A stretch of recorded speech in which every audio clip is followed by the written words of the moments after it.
Welcome to the Enlighten podcast, where I am going to take you into a deep exploration of what it means to exist in this current reality. We are going to raise your vibes, open your mind, expand your heart, and dive deep into the wondrous mysteries and possibilities of this lifetime. There's been a spiritual catalyst that has set in motion the awakening process of many across the globe to return to the knowingness of self and unite what has been separated. Together, we're going to bring light into that darkness. We're going to remember the joy of living. But most of all, we're going to turn up the volume of our own eternal power and do the thing we're here to do.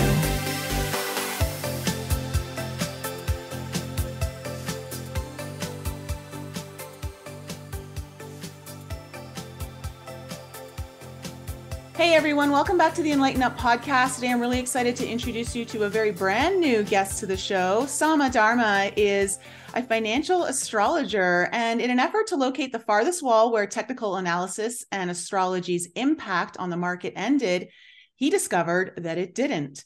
He began to develop a system that blends the wider socioeconomic impact of astrology and the precise price movements of technical analysis charting. He later, with this blueprint of prediction, provided crucial elements that enabled targeting, timing, and spotting of profitable markets instead of the pretty effective methods that had been previously taught. And years into his research, he made a shocking discovery that not only can astrology predict the trend, but it can also identify the big moves ahead. Sama, welcome to the show. I'm really excited to have you here and have this very in-depth conversation around, well, we're going to talk about crypto. We're going to talk about the financial markets, economy ahead of us. There's so much we're going to get into. And I've been kind of watching you for about the last year or so, and I find your work fascinating. It's very detailed, and it's clear that you have structure behind it. Like you have a specific method. So tell me a little bit about how you got into astrology, because I don't think you've always been into it. Right. That's very true. And like you said, really happy to be here covering this timely topic, in terms of what's going on with the economy and finances. It's definitely been something that's on a lot of people's radar because things have been pretty smooth sailing up until about 2 years ago, right? And then even after that, when some people were saying, oh my gosh, we're all going to be in lockdown, none of us are going to work, what's going to happen to the economy? We still saw the market going up due to some things that were going on behind the scenes, right? And now we're kind of understanding that there's a bit of unraveling that we're seeing, and there's some ramifications for a bunch of people not working or things being shut down, right? Or a lot of the energy issues that we have.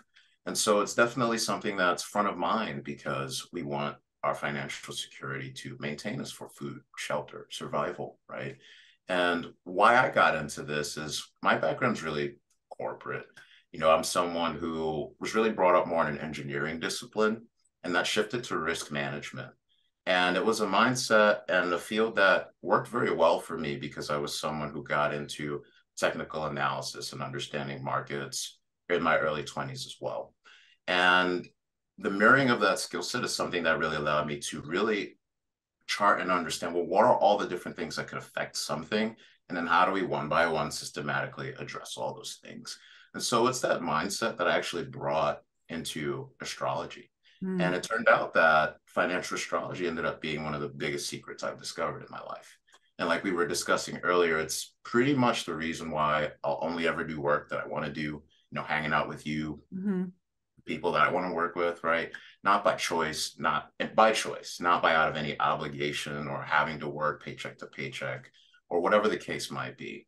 And that's by really understanding that this is a debt-based monetary system. It keeps people trapped in it.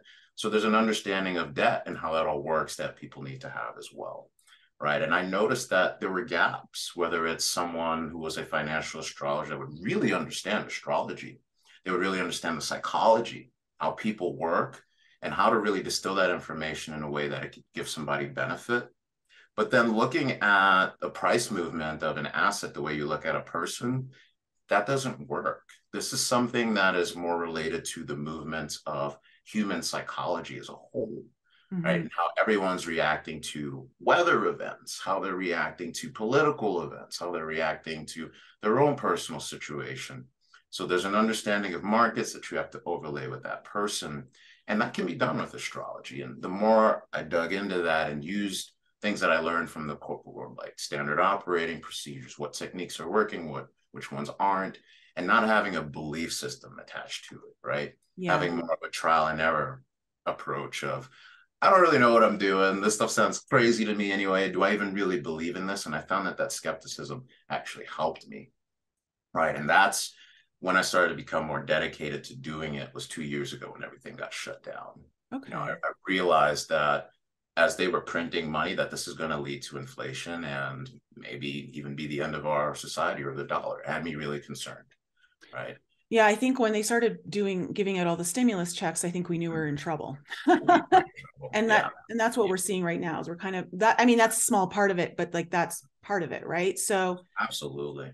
Whenever we come into a shift in our journey where we kind of come away from what we always believe we should be doing because it seems the most logical path, and we shift, there's usually, not always, but oftentimes someone or an event that happens in our life that kind of helps steer us in that direction. Was there anyone in your life or an event that happened that kind of caused that?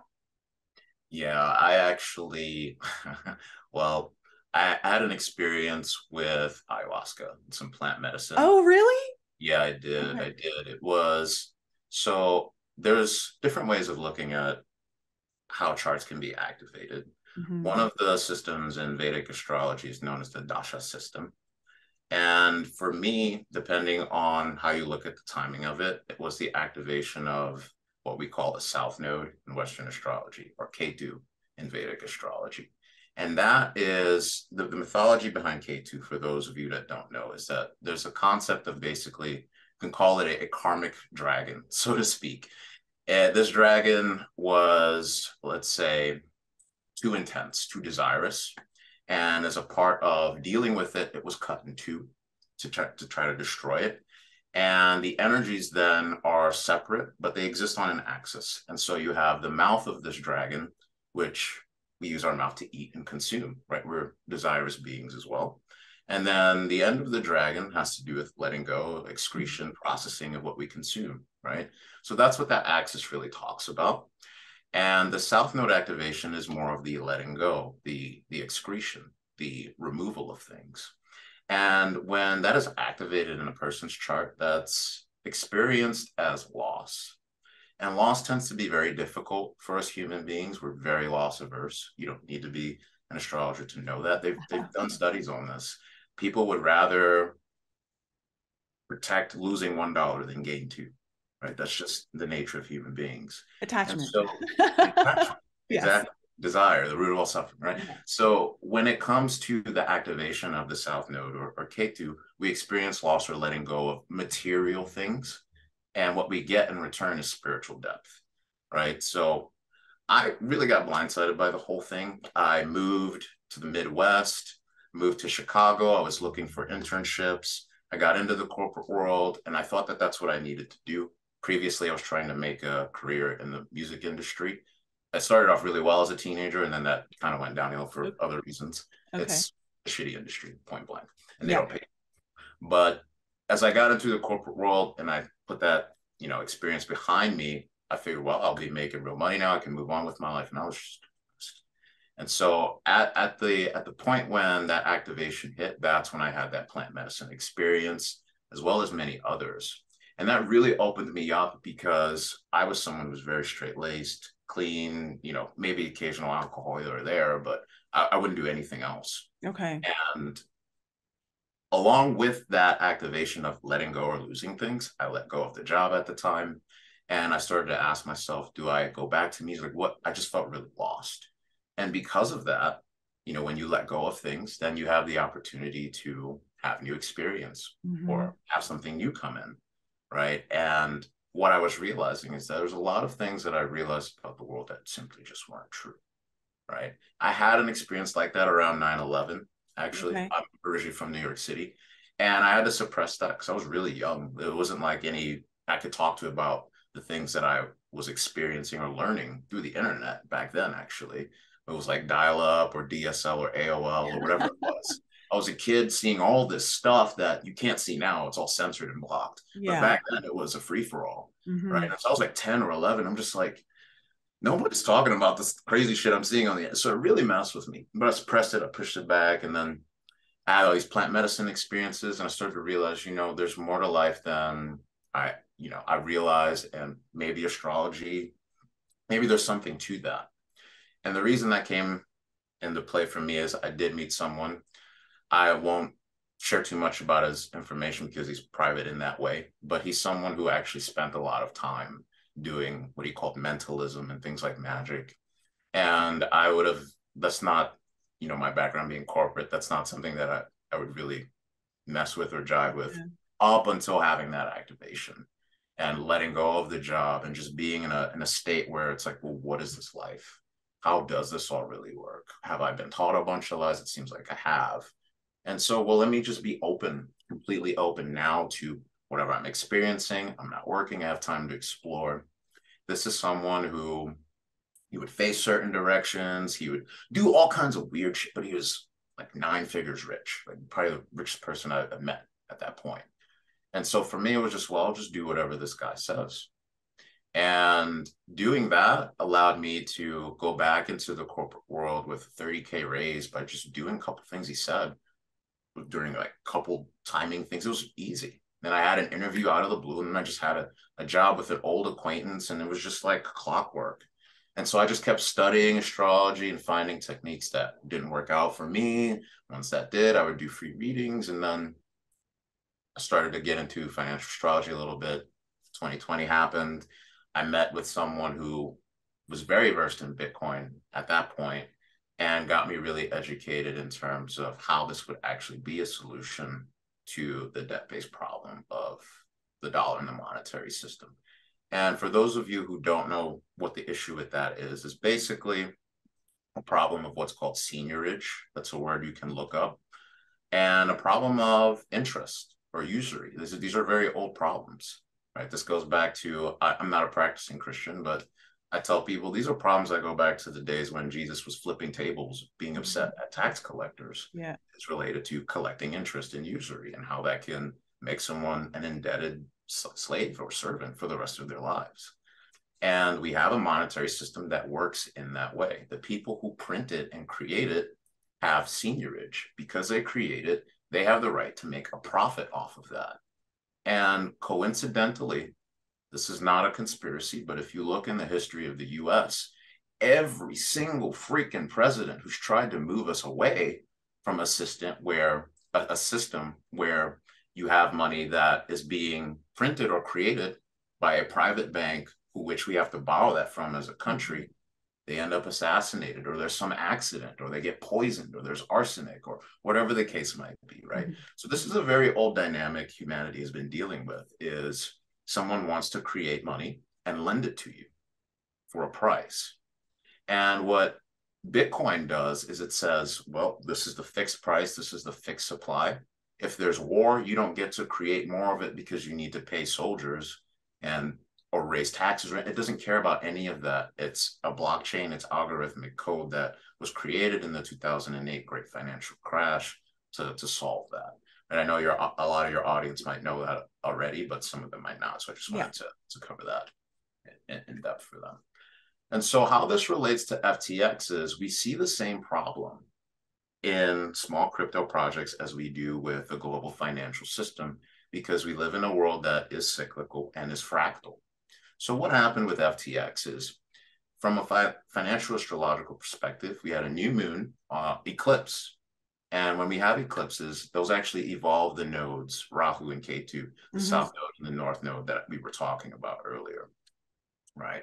The sun is our vitality, right? Some traditions, Vedic traditions, say we actually come from the sun, right? Our light, our spirit comes from there. Plants do what? Photosynthesis, right? If a tree is in the shade, it will crank its trunk to try to get some of that light, because according to the Vedic tradition, that's where we come from. We are light. We're beings of light, right? And so with light, then lost my train of thought. So with light and my train of I wanted to quickly, yeah. So I'll let you, because what's really cool, and this might be a little bit way out there, but I believe we most likely did come from the sun, because I think a lot of us who have traveled here to Earth have used the portal of the sun. Like, as I understand, like the sun is a portal that allows us entryway into this galaxy. So in many ways, I think like the ancient civilizations understood that. There are some scientific studies that are looking into where we supposedly weigh a little bit less when we die, and where are we going. And that belief is that the spirit goes back to the sun, essentially. Why I was bringing up the sun is when eclipses occur with the nodes, the nodes of the moon are actually blocking the sun. They're blocking what is considered, therefore, that source of vitality. And that's rare. Nothing really blocks the sun. It's consistent, right? It's a burning fire that we rely on. You wake up every day, it's there, right? So when eclipses occur, it was like, oh my God, like what does this mean, right? Fun fact for some of your listeners, Christopher Columbus actually used knowledge of eclipses to take a bunch of grain and crops from people when he actually came over to the Americas, actually. Oh, really? Said, my God's more powerful than yours, and so you will bow down and worship me and give me some penance or give me all of your crops. And I think they were Mexicans, or from that part of the country. Yeah. And they're like, get out of here. We trust our own deities. And he knew an eclipse was coming, and it came, and he said, we'll see. And they freaked out, and apparently they gave him a bunch of their wealth and stuff like that. But anyway, the point of the story is, when the sun is eclipsed, mythologically, people would be very concerned or scared. Where's our sun going? We need that. Yes. Right? And so when you have then something being eclipsed, what that signifies is the vitality of it being blocked or severely damaged. And then what an astrologer would look at is, well, then what are all the different components or energetical signatures related to that eclipse, right? So if something is being blocked, well, what, right? Is it going to be food? Is it going to be shelter? Is it going to be communication? Is it going to be so on and so forth? Mm-hmm. These eclipses, both of them were on what's called the financial axis of the world. That's the zodiac signs of Taurus and Scorpio. Why? Well, Taurus relates to how we nourish ourselves, our voice, our mouth, how we eat, the clothes we have on, our family, all the things that directly support the physical body. Whereas Scorpio is on the opposite axis and has to do with money that basically ties to matters of trust. Right. So that's where we get into markets or any situation where if something impacts another person, money or income or an investment or gain might come to me, or loss. Yes. Right. So you can see events related to Scorpio, such as investing, taxes, right? Things related to life and death. There's a life and death exchange with Scorpio as well. That's why it's very much related to sex and hidden things as well. Mm-hmm. And things related to death. And beyond taxes and debt and insurance, there's, again, this matter of trust, right? So it's not just how I make income. It's this income is specifically tied towards another person or other people as a whole, right? These eclipses were on both of these signs. So both of these relate to how we make money and our financial ties with other people, right? The eclipse that took place on the 25th triggered Sam of FTX, for those of you pretty familiar with the story, to basically go around asking to borrow $1 billion. And this is pretty much considered to be the number 2 or number 3 exchange, right? For those of you who have ever traveled internationally and needed to exchange, dollars for euros, there's centralized versions of this in the crypto world that are digital. And that's what FTX was. Not only could you exchange currencies on there, but you could trade, and you could trade with leverage. Where FTX is similar and fractal to the rest of the financial industry is they weren't quite transparent about what they were doing. They were committing straight up fraud. They were able to see people's positions and trade against them. So if you thought, let's say Bitcoin was, let's say $20 and going to 30K, and you wanted to trade with leverage, so you borrowed some money, right? And you said, well, if Bitcoin goes to 18K, I'm going to get out of this because I don't want to lose anymore. They were looking at that, and they would just hunt that 18K position, take your money, and then let the price go where it needs to go. And they were doing that for everybody who was using that platform. And that actually mirrors the financial system. I won't get into how I know that because I'll get into it. I might not even be here. We don't want that. It's very similar. It's very similar. It's illegal, but it's fraud, but it's very similar. And they're not allowed to do that. All right. And so people were using that exchange, trusting or not thinking that was actually taking place. Why? Well, this is someone who was speaking directly to Congress in the US, lobbying for crypto, spent a lot of money on politicians, bought an arena. It seemed like these guys could do no wrong, right? A lot of regular traditional hedge funds had invested in them as well. Some of them are no longer here. They've blown up. A lot of crypto firms just gave them money or lent them money or had different capital arrangements with them as well. Mm-hmm. And not only that, there's the implications of money laundering, which I think you saw my video. For those of you don't know, I do have a YouTube channel where I cover this in depth as well. And there's a money laundering aspect to this as well. You have all of these donations that are leaving the US to the war in Ukraine, right? There's surprise. None of us saw that one coming. Right. Big conflict. And every time we blink, it's 44 billion, 20 billion, 50 billion. In a year where the Federal Reserve has said, hey, inflation's too high, we're going to raise rates, we're going to stop money printing, right? So you have one end of the US financial sector saying, hey, if we don't handle inflation, this is going to be bad for everybody. And then you have the other hand saying, we need to help Ukraine, 40 billion, 50 billion, 60 billion, right? And so money's being stopped on one end, but it's really going out the door on the other end. It's going to support the war effort in Ukraine. Well, what's interesting about Ukraine and the president there is they were also accepting donations from people to deal with the conflict. And a lot of those donations were actually cryptocurrencies. Well, who handled that and who managed that for Ukraine? Well, not only then FTX and SAM.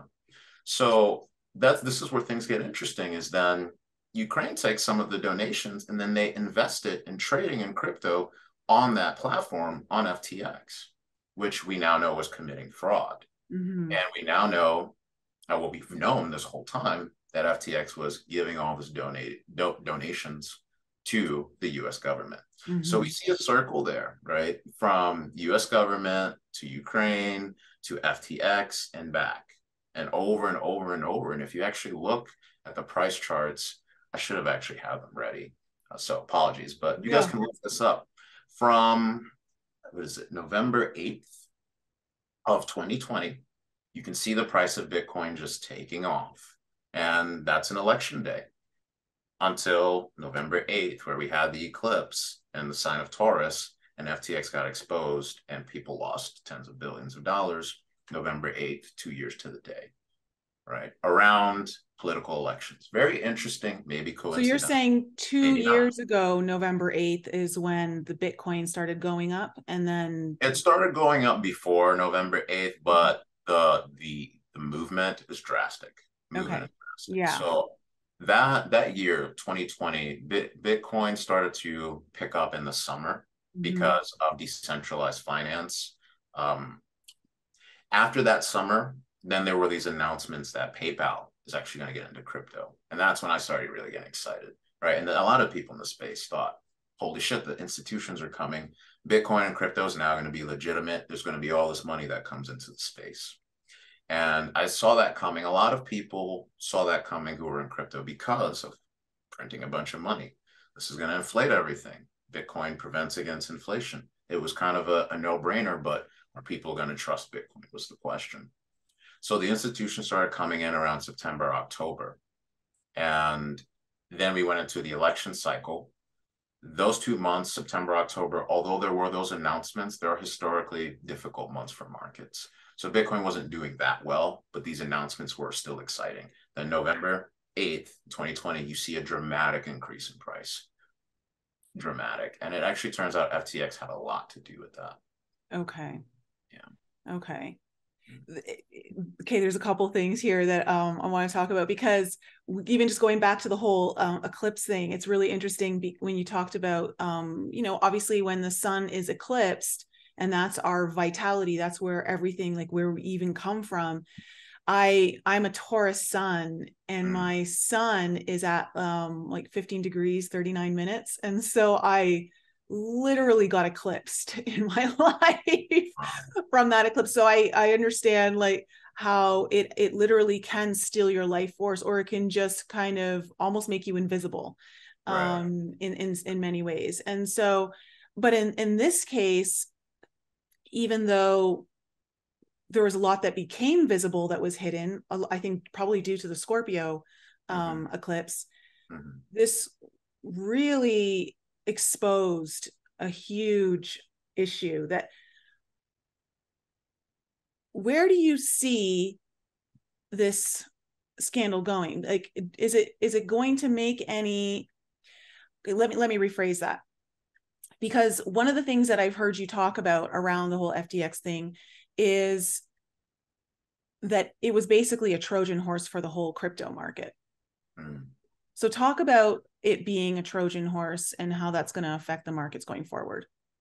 Yeah, yeah. That's what I wanted a lot of the content that I was putting out to actually reflect and just awaken people to that side of the story. There are things that, as I researched, got pretty nasty. And because there weren't, because I couldn't 100% prove it, I just completely left it, out of the content. But there's, there's stuff going back to MIT in 2015 with their involvement in crypto. And understanding that this goes back to 2008 from someone who's kept their identity anonymous, there's always that question mark of who created this and where does this come from and what is this all about. I am of the belief that the creator of Bitcoin had good intentions. I think that's why he's anonymous. I think that if he wasn't, he would be in prison for like 300 years or some crazy sentence. um I could be wrong about that though, and this could all just be something that is entirely malicious from the very start. But the fact that it was created during the great financial crisis, the way that it's structured, the way that it is actively trying to address all the problems with money, and on paper, it's done that. And that's Mm-hmm. why it's been a successful vehicle throughout what we've been experiencing in the 2020s. I think that Bitcoin itself and the creator of it has really touched on something that can change humanity if we use it that way, and or if we at least take that lesson and go with it in a way that's really beneficial.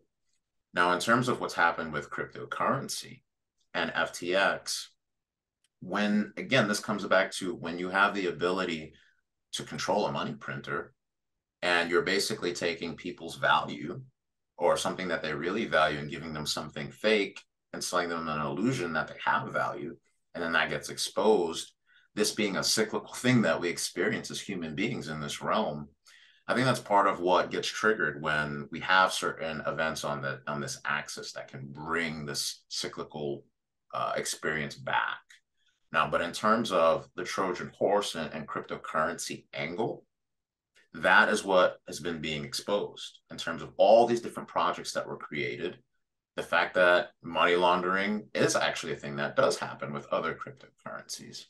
And so what we'll see is that angle of it being attacked and demonized in many ways. What in my idea, the right conversation would be is, isn't this a carbon copy of our entire global financial system? That should be a conversation that we're having globally. Will we? Probably not. Now, in terms of how this scrutiny then moving forward with the SEC will affect things in the US, it looks to me like all of the projects that are built on Ethereum, well, let's say 99% of them, they'll be useless, or they'll really need to change how they go about things in order to exist in the US moving forward, because they will go under the label of being securities. And anything that's a security has a process it needs to go under, which is basically saying that the people who are investing in this, be it Ethereum or any other projects on it, because it's proof of stake, meaning you can get staking rewards for those cryptos, you're expecting a profit. And so if you're expecting a profit, then it needs to go under all these regulations and rules before it can be listed on the New York Stock Exchange and all that kind of stuff. So it's a legitimizing process for cryptocurrency as a whole. But if you have a portfolio full of rocket coin or hot dog coin, all that stuff's going away. It's not going to exist anymore. And we're not going to have a crypto environment where that's legally supported. So a lot of the fake Ponzi stuff is getting washed away out of crypto, which is ultimately good. Mm-hmm. But part of what crypto is about is we don't want a middleman to verify or justify why we're having this transaction. Sure. And it seems that a lot of the people who got into Bitcoin and crypto originally, who had that ethos, have kind of lost that because they've lost a lot of money due to FTX. So I think in part, in terms of it being a Trojan horse, is weakening the sales or the spirits of those who don't want a middleman in their currency, right? Like if let's say I was a roofer and I wanted to work on your roof and we bartered, right? Maybe you paint something or you paint something I like, and that's that exchange. We really don't need a third person to verify it, right? If it's large sums of money and we're moving money across the world, that's where things get complicated. And that's what Bitcoin is literally trying to solve. And that's why we have third-party middlemen like Visa, MasterCard, or PayPal, right? But we have a world and we have transits and situations where you see where if you don't comply with the third party and their rules, like PayPal just saying, hey, if you say things we don't like, we'll fine you $2,500. Like, really? Like, again, if I'm a roofer and you're a painter and we want to make an exchange, it's none of PayPal's business. It's none of Visa's business. It's none of Biden's or Zelensky or any of these people's business, but they want it to be their business, right? So that's why it used to be, you spend 10,000, oh, well, we need to see where this is going. And we could say a lot of that was driven by drug stuff that was happening and Pablo Escobar and all that stuff in the 70s and 80s. But that 10,000 was more like 70,000 today. And what do we see today? 87,000 IRS agents. If you spend more than $600 on your Venmo, we're coming after you, right? And what they say, though, in the media is we need to tax the rich more or focus on the rich. There's not a lot of rich people in any country. The IRS knows who they are. They pay their taxes. They've gotten as much money out of those people as they can. If they change the tax code, it's going to affect their political donations. There's no more money to get out of a Trump or this person or Elon. It's done. They pay people to do their taxes correctly. There's not a lot of them. Think about this logically, people. It makes way more financial benefit to crack down on everyone's little accounts, or the hairdresser who's like, you don't need to pay with your card. Just give me $20 and I'll do your hair real quick. That's where they're going to get more money. Taxation is increasing. We're moving into energy that is more authoritarian. And so money is hiding, essentially. Money is looking for safety. And so one of the things you wanted me to cover in this video is, well, what's going to happen in 2023? And part of why I'm able to make these predictions is layering the cyclical events of what's happened in the past with these astrological cycles, but seeing that they're a little bit different. And because they're a little bit different, well, what do these differences mean for us today, right? We can't just say, well, when Uranus was in Taurus in the 1930s, Hitler came to power and then we went into the World War. How is that going to affect us actually? What are we seeing today? Well, we see a conflict between Ukraine and Russia. And how does it affect us today? One thing that I noticed when I looked at all the cycles is that economic distress leads to war. Makes sense. If I got a bunch of money in my pocket, and life is good, I don't have to work a lot, you have your family, you have prosperity, why am I going to go kill other people? But if I can't eat, if I don't have energy, if I'm in Switzerland, I can't warm up my thermostat, or I go to jail for 5 years, and then you tell me to be upset at somebody, well, then that's a little bit different. So these things go hand in hand, right? And that's why it's important to understand these cycles, because then we can see how what's happening today can lead to what's happening tomorrow, right? So the financial stress that people are under is used against them to move war. Well, when you look at the transits that are coming in 2023, a lot of the outer planets, especially when they're slow moving and they've been in a sign for a very long time, when they change signs, it's a dramatic shift. And as we know with the nodes, when the nodes shift signs, that's a karmic pull. For example, I talked about this in one of my videos on my channel, I don't know which. When the nodes went into the signs of Gemini and Sagittarius, Gemini is an air sign. all signs in astrology are based on the elements. At least that's how I look at it. And the original people that did astrology, that's how they looked at it as well. It's based on the elements. We have air, water, earth, fire. Those elements are going to display certain characteristics throughout time. You have your beginning phase, which the energy is cardinal. It's bursting out like birth. You pop into it, and that energy is strong. Then you have fixed energy, where the energy is more stable. It's not as chaotic or as forceful. It's more stable.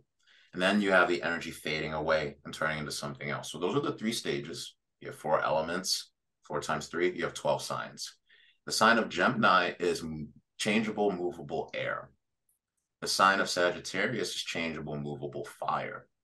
Both air and fire, they complement each other. They're extroverted. We're communicating, we're on Zoom, technology, phones, computing, commerce, trade, any back and forth between people, human beings, or the outside world, and then you internalizing that is mercurial. It's related to the air. The planet Mercury tends to govern those types of things. We consider it the planet that represents the intellect, right? How we actually take in information from the 5 senses and make sense of it. And because Gemini is related to commerce and communication, the lungs, it also rules duality. It's symbolized by twins, right? So the hands, we have 2 hands, nostrils, eyes, ears, lungs. Those are the things that were impacted when that axis got activated with the mouth of the dragon saying, we're ravenous about this. We want this, right? And the other thing to know about the mouth of the dragon, or Rahu, this mythology, is that it's a toxic energy. So what we're going after is too desirous. It leads to problems. It leads to ups and downs when it's all said and done, because sometimes when human beings really desire something or they really want something, they might do things to shortcut their way, so to speak. And it's not just humans. It might just be that the energy is so forceful in one direction that we have to rebound and then move forward again. So that's what happened in the sign of Gemini. What did we experience? All of a sudden we couldn't breathe, right? Lungs representing Gemini. There's toxicity, Rahu, in the air. And if you run a business and your business isn't online, air, commerce, well, you probably weren't getting customers. So you have this frenzy or this push into how do I use Zoom? How do I teach my kid online? How do I do this? How do I do that? People who never used the internet before or kind of swore it off were forced to in order to communicate. As that node shifts now into Aries, Aries is actually the first zodiac sign. It's a fire sign, and it is, because fire is extroverted, and it's the first sign, it's that cardinal energy. So it is the most forceful, extroverted, out there kind of energy that there can be. It's very volatile, it's youthful, it's childlike, and can also be very destructive. The zodiac sign of Aries in Vedic astrology is actually considered to be the battlefield. So just like there was this karmic push into e-commerce and learning how to use the internet and learning about commerce in general, financial markets getting pumped up artificially, everyone getting into crypto, everyone learning about stocks in general, we're going to see politicians basically become warmongers. And that's what's going to be pretty interesting, especially in the US, because it's democratic right now. And a lot of people in this country who are democratic are peace-loving, gentle, kind-loving people. And now their beloved Democrats are going to be, subverting them into war. So that's going to be interesting to see. But they're going to become very interested in expanding this conflict. And why this is taking place are economic reasons. And some of the reasons that they believe is that, well, with what's happening with the climate, we need to grab on as much as we can. And in part of doing so, since Russia makes, let's say, 50% of their income out of natural gas, let's say that we don't believe natural gas is good for the earth, why not start with them first? And then we'll go to the big polluter, China, second. And then once those places are kind of conquered and we have a clean climate, well, then maybe we can give everyone currencies and IDs that kind of track everything so that we don't have money being stolen, like what happened with FTX, right? Mm-hmm. Maybe you should use this central bank digital currency from this government that's safer. Mm-hmm. And that also requires you to use a digital ID so that we verify your identity and this can't be hacked and stolen from you, right? So that's really the trajectory or game Yeah, plan the big of setup. some people. Yeah. Yeah, the big setup for everyone to be like, oh no, no, yeah, you do have my interests in at best heart. Yeah. Right. So so Aries, obviously we understand, it is the sign of war and conflict, ruled by Mars. Um, are there other aspects though, as I agree with you, we're likely going to be seeing this kind of movement towards war. Mm-hmm. What about though kind of uprising within people who've kind of had enough? Like, do you You will see, see that? yeah, Mhm. a lot of civil unrest in 2023. It's going to pick up. There's a lot of it. I don't know if everyone's seeing it. You can find it on the internet where things aren't as much controlled, Mhm. but I don't watch regular news, so I'm assuming you're not seeing that on I your haven't watched the CNN or news since like whatever. 2006 or something. Yeah, yeah. I try to avoid it as Yeah, much. I don't even have regular bad for cable. my health. Yeah, agreed. Same here. Mhm. So I don't know what they're communicating to people other than the war in Ukraine conflict, Mhm. but civil unrest is really picking up. It's actually picked up a lot in China, and that's a place where, if you really want to go against that, well, then you are excluded from society. And so for people to be revolting or protesting the way they have been this past week, is they're risking everything that they know in terms of safety and livelihood. And that was triggered by people getting locked into their apartment. They were welding the door shut. So you couldn't leave. If you didn't have any food, what are you going to do? Jump out the window? So if your life is that much at risk, I guess you might as well revolt, right? Mhm. So what we see is this is essentially a time of concern and uncertainty with governments falling apart. So how are governments going to react? They're going to become more and more power hungry, more and more authoritarian. We have a decade, guys, of dealing with this in terms of ups and downs and uncertainty. As they lose their grip of control over people, how do they tighten that? Right? How can they use technology to tighten that grip? Right? Or how can they tamper down the civil unrest? Is it going to be new currencies? Is it going to be going to war and blaming other countries for their problems? We're going to see a mixture of all of these things, right? Mhm. And that's what the cycles tell us, right? And they layer on top of each other. The issue with this decade is there's so many of them laying on top of each other at once. And so Yeah. it's going to be unlike anything we've ever experienced before on this planet. The only thing comparable is probably the 1930s and 40s, but it's going to be a little different, right? It's going to Yeah, be because the our technology, 2020s exactly. yeah, we have different technology now that's just enhancing everything, and speeding everything up. So But there will it's, be more revolution, more yeah, unrest. and I think that's important to say this too, because I don't want people to get scared. I mean, it's important to be informed and to know how to navigate it and handle it. Because I do a lot of intuitive work, and one of the messages I've recently received, and I did a video on this maybe a week or two ago, is that, especially, and we can maybe get into this too, is with Pluto moving into Aquarius, what we're going to see is the emergence of other systems and technologies that are going to override the restrictive ones that are trying to be put in place. And so, but we're going to see, it's going to be a push pull, tug of war kind of energy, where we're going to see some new things come in and we're going to get excited, and some of them are going to fail. They're not going to be great. And some of them are going to start to take off a little bit. And then other ones are going to emerge. But I see this as, whenever we're going through a massive shift where things have to change, you're always going to have, like you were talking about earlier, this holding on, desperate holding on, especially those with power, used to having power, are going to hold on and do everything that they can before they actually have to let go. And 100%. it'll likely be very much against their will. It'll be kicking Yeah. and screaming. And Yeah. so in these times where we have a huge, I want to say advantage in many ways. Of course, anything that's an advantage can become a disadvantage, but the advantage of the internet, information, being available to us. Of course, discernment has to be at the top level of your priorities at this point, because like we said, there's just so much scandal and so much misinformation and redirection of things that it's hard to know what's true and what's not true right now. But ultimately, on a spiritual level, I think that's forcing us to have to turn inward, to really look to our own authority, to understand, what are we going to choose now? What is best for me?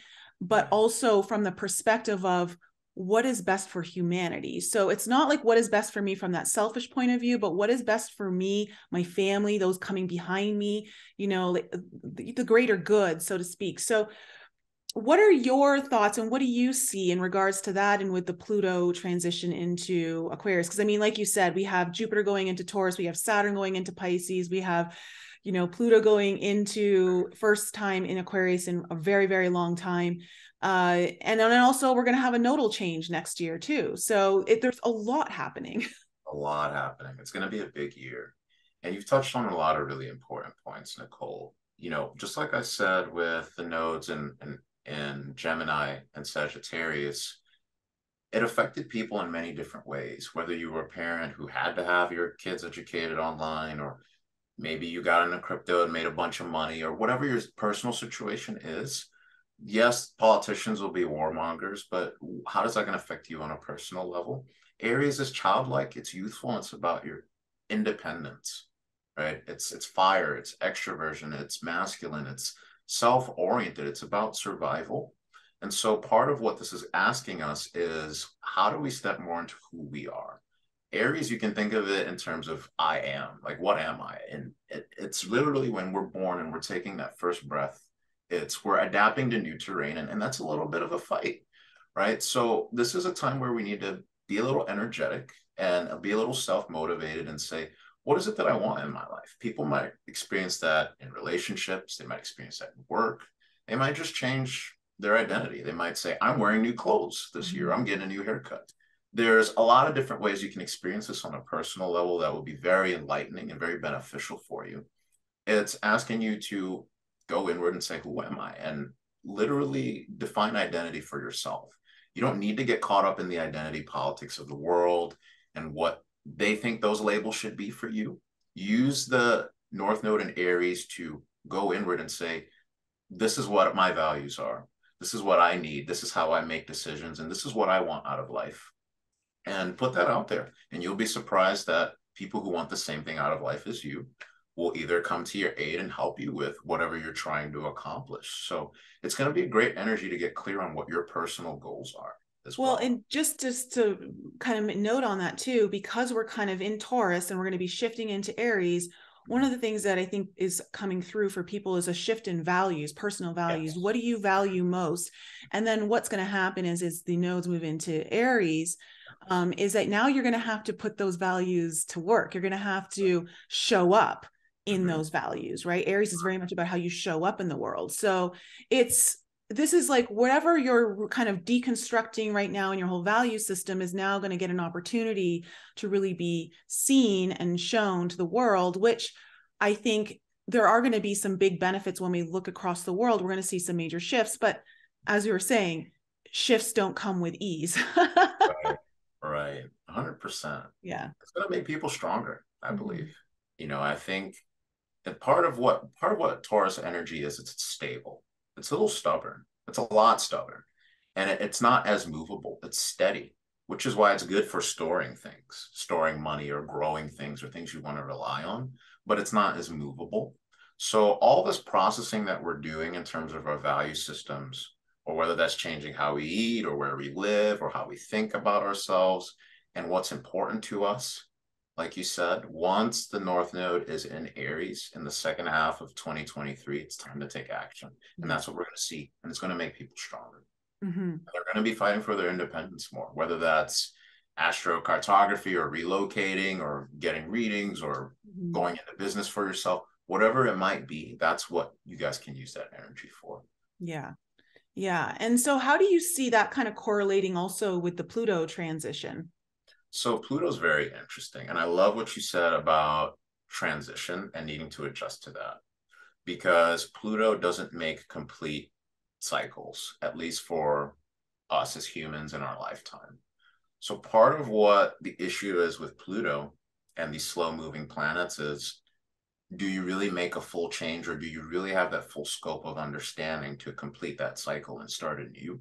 Sometimes when it comes to Pluto transits, we see like this ostrich head in the sand effect where people think, and even with the 2020s, right? People think we might go back to the way things were. Mm-hmm. We're not, mm-hmm. right? And with Pluto and Aquarius, we've had Pluto in Capricorn since 2008. We are not going back to that way of handling finance, that way of managing government, that way of running business, right? That way of showing up in the world, that way of looking at authority figures or government. We're not doing that anymore. And also how we handle real estate and agriculture, right? Once Pluto leaves Capricorn, that's done. We go into this Aquarius shift, and we're going to see then how technology changes humanity. What Aquarius represents is humanity itself and the community. And so a lot of what we are discussing and trying to figure out as humans is, how should we all be governed? How should we all live? How should we all handle money, right? Part of what Bitcoin and cryptocurrency are handling are matters of governance, right? Like one of the big myths that we have, especially in the US, is that we live in a democracy. We don't, right? A democracy is defined as a majority making a decision, right? I can guarantee you that 66% of this country does not want to be in a conflict with Ukraine. Mm-hmm. And that would be a democratic decision. We don't make democratic decisions, but people keep saying we live in a democracy. We live in a republic. You have elected officials, if they were elected fairly. Let's not get into that. But you have elected officials who make decisions for you. That's what America is. It's a republic. It's the same as Rome, and it will go through the same fate as Rome because of that. Is when you have elected officials, they inevitably all become corrupt. Mm-hmm. And so we have a political system where people are like, if I just vote Republican, it'll all be fixed. We might not even have an election in 2024, which I'll make videos on that. But both sides are compromised. They're both corrupt, and that needs to fall apart and be redone. So Pluto and Aquarius is going to force humanity to ask that question. How should we be governed?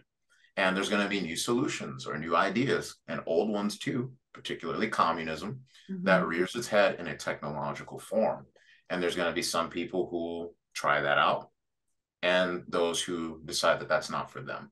Mm-hmm. And so in part, that's why we're going to see a lot of migration and a lot of moving and a lot of people who do astrocartography and astrology being quite busy, or people who do anything in terms of moving people around.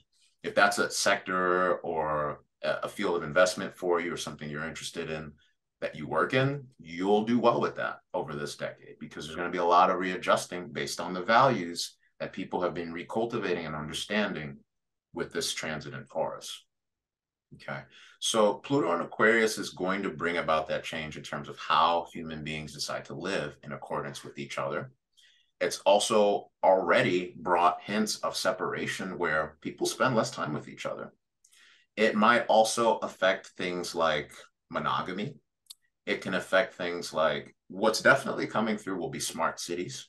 We see the smartphone, we see the smart TV, we'll see smart cities where, part of their efforts to reduce crime is all the stuff they're doing with these things where you scan your face and you can unlock it. They're beta testing technology for you guys. And so cities will be covered with that, to where you can't just rob somebody. There's always going to be cameras watching you that can identify your face even while you have a mask on, right? So a lot of technological innovation in terms of how should humanity either be governed, control, how do we use tech to handle crime, how do we use technology to deal with all of our societal issues in a way that's more, let's say, cold, in a way that's less emotional, and in a way that, I really want to go in depth in this, in whether I come back or it'll probably be in a video on my channel.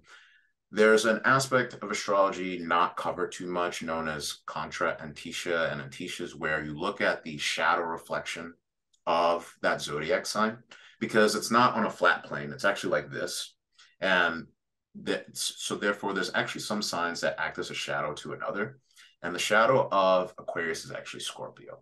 So that energy is going to be behind Pluto and Aquarius throughout the whole time, which Scorpionic energy has a lot to do with energy that doesn't move, it's fixed, and has a lot to do with control. So there's this element of how do we control humanity? How do we govern this? How do we manipulate the humans, right? And we'll be doing that to ourselves too, right? For example, I've gotten into some things over the past year because of how the Taurus transit is impacting my health, where I've used tech to understand my glucose levels better. I've had my DNA tested and analyzed, and all these types of things in terms of biotech, which is going to be another profitable sector for people to invest in as well. But you'll be using tech to manipulate the human mind and body.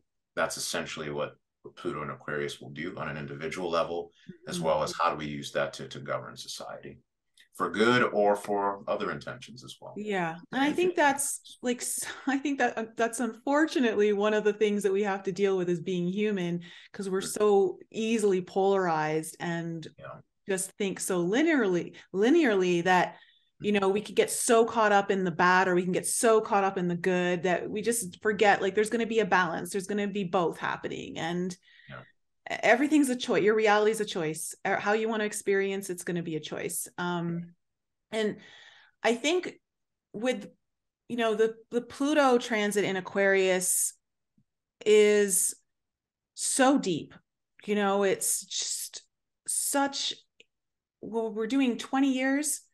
I mean, how many were we in Capricorn? Like 14, 16? Long time. Yeah. So this one's even going to be longer. Yeah. And so I just see us being, it's important to be aware of what Pluto is trying to do, is trying to bring all the truth to the surface and force you to look at all the things you don't want to look at. And so this is kind of really, in many ways, when we talk about sovereignty, because there's very much that air within Aquarius, of the individual. Even though we're looking at the greater good, we're looking at the rebellion, we're looking at wanting to do things your own unique way and be that individual within a collective and being honored for that. And so there's a lot that's going to have to get broken down that we've seen that has been absolutely going against that. And it's going to be difficult at first, but I think one of the things that as a society we would be able to navigate this with a little bit more ease in our hearts is to know that we're here to put in effort. We're not here for a free ride, you know, and you've got to know that the enterprise of the human and your own soul is only going to be expanded through the efforts that you are choosing to be a part of. Remember, you always have that choice, and you can divert it energetically in whatever way that you choose to do that. And that's going to have a great impact on how this all plays down. Because I think, too, astrology can give us a lot of identifiers. It can show us a lot of patterns that will indicate things. But how those play out is ultimately up to us. 100%. I agree completely. Right. I think that's why this is all so useful, is you get an idea of the natural flow of things, right? We know the sun is going to rise, right? And we make certain decisions off of that. And now you guys know what's coming this decade. So you can make certain decisions off of that based on, like you said, your sovereignty and what's important to you, right? For some people, they might take things like being more supported and just completely letting go to whoever's telling them what to do as the right solution for them. I'm not here to judge that. But for those who feel like, I want to separate myself from that, then you have the information. And so it's really on an individual basis. As you've gone through this time period of reflecting on what your values are, take the natural flow of where things are headed and, you know, be like water, like Bruce Lee said, right? It's, you use the energy to flow with it in a way that is going to serve you, your family, and the greater good as a whole. And what's interesting too, you know, I mentioned that signs have a shadow side. I also mentioned that they exist on an axis, right? And so the opposite polarity of Aquarius is a Leo.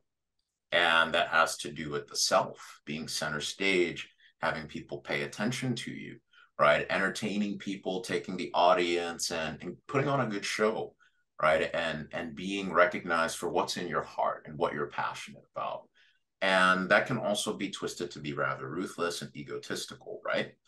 And so all of that is going to exist in opposition to Pluto in Aquarius. So if you're a Leo, or if you have prominent Leo energy, you have Pluto on the opposite side of you till mid 2040s, and this is going to impact you, right? So you're going to be dealing, oppositions come in the face of people, events, typically people, but in scenarios where your idea of wanting attention or wanting a kingdom, or, you know, the me side of things, and what's in your heart might come into conflict with what the world is saying is best for humanity or for the community. Now, like I said, Pluto has a lot to do with control, sometimes manipulation, many times manipulation. And there's a shadow side of Scorpio, which very much likes to cling on and have control. So part of what people need to discern is what's being recommended, that's what's good for humanity, actually true? Or is this a shadow technique meant for control, for someone to grip onto the power that they have because they don't want to let it go? And are you doing that, right? Or the person you're dealing with in opposition to you, are they doing that, right? We all have kingdoms to take care of, right? We all have Leo in our chart. And that's really what I'm addressing, right? I'm Jupiterian led. When I do readings with people, I'm basically the advisor on your path, saying, let's analyze your kingdom. You have a 401k that's under attack. How do we deal with that? Or you might actually be an actual CEO, or actual politicians. I've had all kinds of clients, but I just want people to understand that that's part of what Pluto and Aquarius is doing, is what's good for humanity, what's good for the community, really, truly.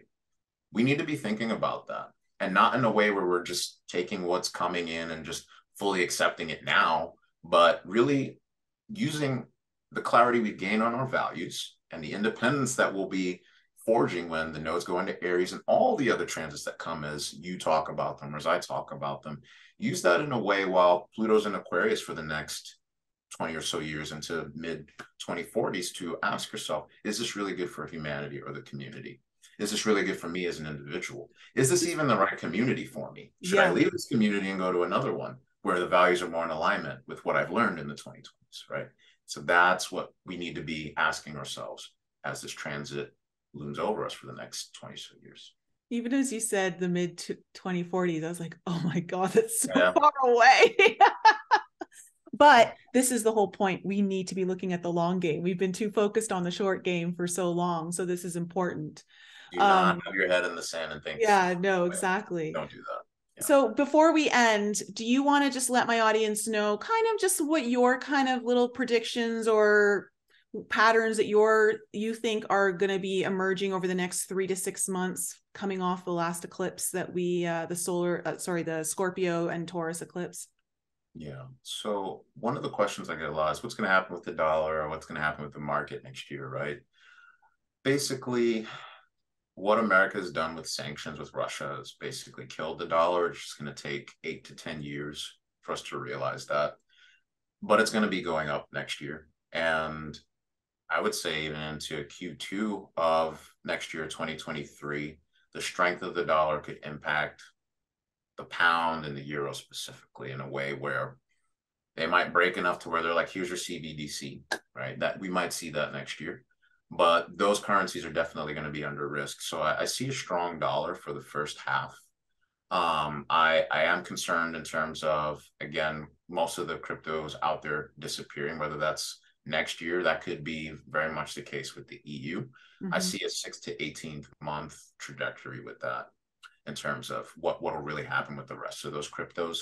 In terms of what's happening with Bitcoin, though, which is different from the rest of the cryptocurrency market, I look at it as bottoming.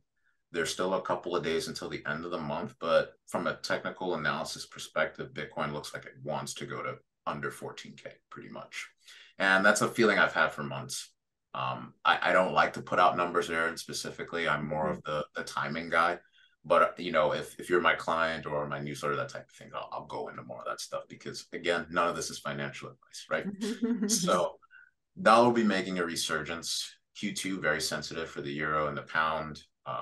But that essentially means that real recession people were afraid of this year, we're going to be feeling in Q1, Q2. in terms of how Bitcoin behaves, I'm basically saying it's bottoming here.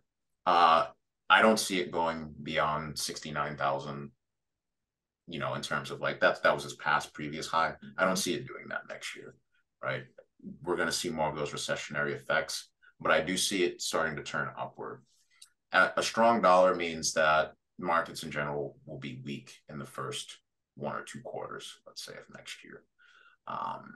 We might even see, if they do come out with a CBDC in the EU or the UK, that means we'll very likely see digital health passports in that part of the world as well.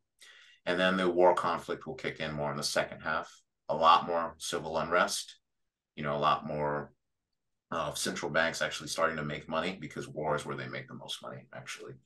So in terms of a nutshell, that's kind of what I see for 2023. Whether I come back and we have more discussions. Oh yeah, no, I definitely would love to have you back and go deeper into all of this, because I feel like we only scratched the surface, and you're definitely a treasure trove of wisdom here to extrapolate from. So I'm really grateful for you coming on the show, and thank you so much. Let my audience know what you've got going on, what you're offering, and where they can find you. Sure. Yeah. Well, guys, look, the North Node in Aries in the years of 2023 and 2024, I'm looking at them from what I'm seeing and what my work shows me is basically the last 2 years to accrue personal wealth in a major way from the markets in any significant way. It's going to be a lot more challenging after that. So because the economic growth won't be the same, my mission right now, like my social media handles are literally Cash Rising. If you want to look me up on Twitter or on Instagram, is I want to help people accumulate whatever wealth you personally need to in order to navigate the uncertainty in your situation. So that's what I do in live sessions. I'm doing a lot less of those because the demand has been insane. So if there's a spot on my calendar that's something you're interested in, or if you want one of the recorded readings where I really go into depth in terms of your personality and how that fits in terms of what's happening in terms of trends and how you can make more money with that, there's an actual reading called the More Money Reading, right? Each situation is unique, and that's the key to what we'll get into together in live sessions. For everybody, it really starts with food and energy. That's the most important thing to understand about this whole talk or any of my video or this decade right now is really consider how are you going to handle food and energy, right? Because that's being taken away from us essentially, right? So with me, those are the 2 basics to survive in your life and that you need to account for. Volatile times, they do create opportunities. So as energy shifts, again, how do we adapt for that in your best interest? That's what I do. And with my newsletter that's coming out, that is going to have month-to-month specific timing. So I'm shifting my focus to that. That's coming out Q1 because I need to prioritize my work rather than doing all of these readings and sessions. So I'm phasing that out. If it's something you guys are interested in, you can grab that on the site, but there will be a newsletter where there is more frequent updates on where price is headed in. From what I've surveyed, that's really what people want. So cool. If you really want to benefit from that, plus it's going to include other astrological stuff too that you can benefit from in terms of use this day to do this or that. I use that personally, so I might as well share that with you guys. So, I got videos on my channel looking forward, back to the past, plus backwards into the future. I cover all these tested techniques. You can just subscribe now to my YouTube channel, look up The Financial Astrologer, or look up, again, Cash Rising on Instagram and Twitter. If you want an edge in the markets, if that's something you're interested in, let's stay in touch. Follow, subscribe, all that good stuff. Yeah, I highly suggest you guys go check him out and really look at his YouTube channel for sure. He's got some recent videos on the whole FTX scandal that he did a fantastic job of showing you a lot of even some of your predictions in the past and how those came to light. So of course, I'm going to leave all of his links in the description below and in the show notes for those of you listening on Spotify and iTunes. And of course, guys, if you really enjoyed this episode, please leave a review or comment in the video below. A review on Spotify or iTunes, that helps the show greatly. It helps other people find this information. And it's one of the best ways that you can support this show. I really appreciate it.